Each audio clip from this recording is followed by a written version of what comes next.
The Sharia system and the civil system has been put in place by the Constitution. So that's something that we have to respect, and that's something that is being practiced in Malaysia. Of course, the system requires a lot of fine-tuning, and the Sharia system, we believe, needs to be updated in terms of being more human rights compliant. And the civil courts, of course, we have the federal court that should interpret the Constitution. And when it comes to conflict between Sharia law and civil law, the federal court should be the one upholding the Constitution.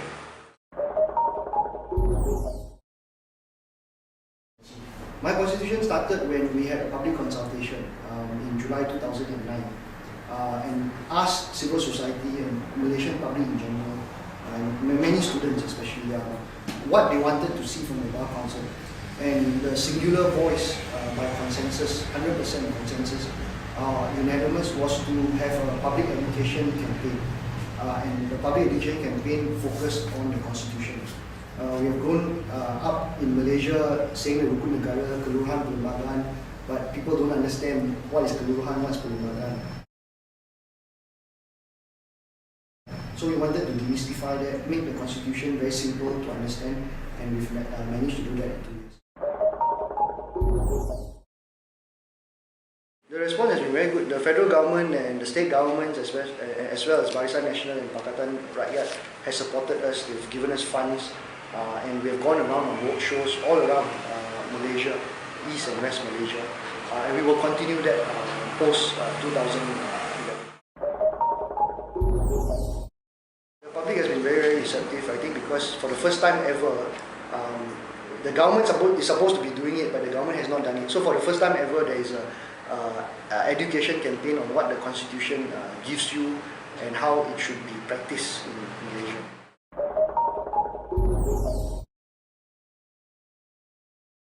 The question that people always ask, but I actually don't know. I'm only a face for Lawyer Bullock. There are 200-300 people behind Lawyer Bullock. There was this ape or monkey or simian that was lost in cyberspace one day. His name is Lord Bobo, and he controls our minds by telepathy to tell us that it is time for this website to free the minds of the Malaysians. So that's why the motto is Bebaskan Minda Kami.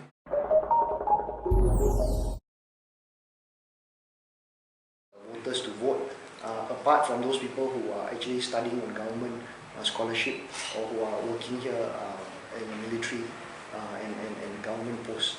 So that needs to improve. I don't know why the government or election commission is resisting that.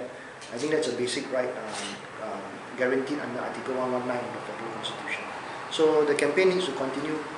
If there is no positive response, then there will be a litigation in court to enforce the rights of these people.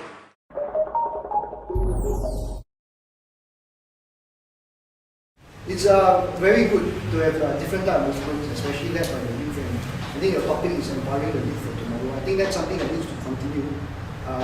The many youth in Malaysia and outside Malaysia who are Malaysians have a lot of energy, and they just need some type of direction with these different groups to achieve the causes that need to be achieved.